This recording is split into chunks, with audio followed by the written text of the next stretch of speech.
Rumah Tuhan, rumah kita.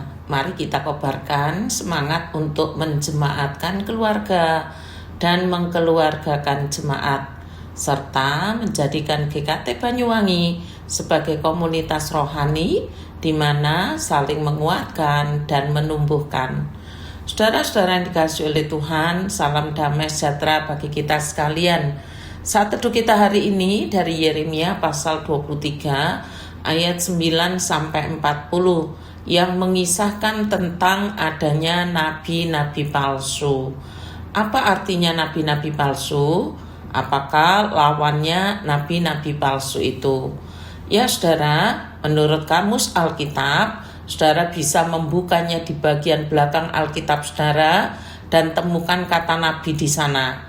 Nabi adalah orang yang dipanggil dan diutus Allah untuk menyampaikan firman-Nya sebagai penyambung lidah Tuhan. Nabi menubuatkan hukuman atau berkat sesuai dengan ketaatan atau ketidaktaatan umat.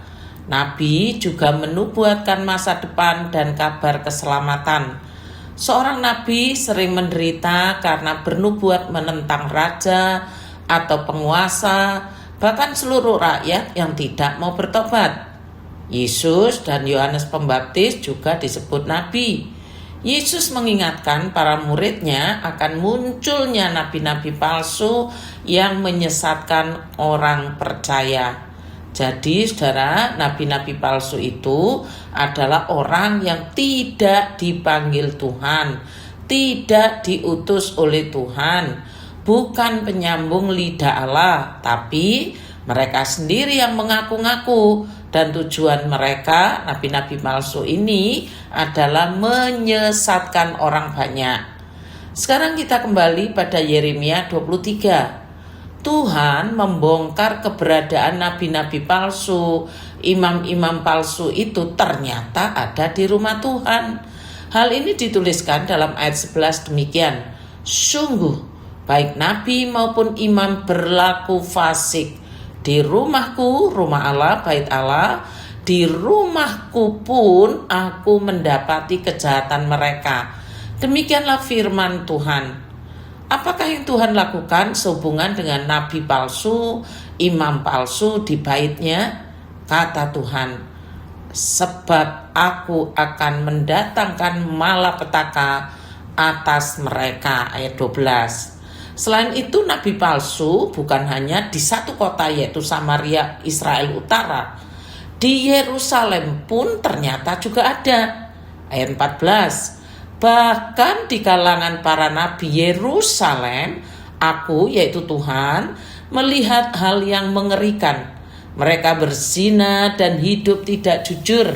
Mereka mendukung orang-orang yang berbuat jahat sehingga tidak seorang pun bertobat dari kejahatannya. Apa dan bagaimana Tuhan mengajar kita ketika menghadapi nabi-nabi palsu? Ayat 16. Beginilah firman Tuhan semesta alam.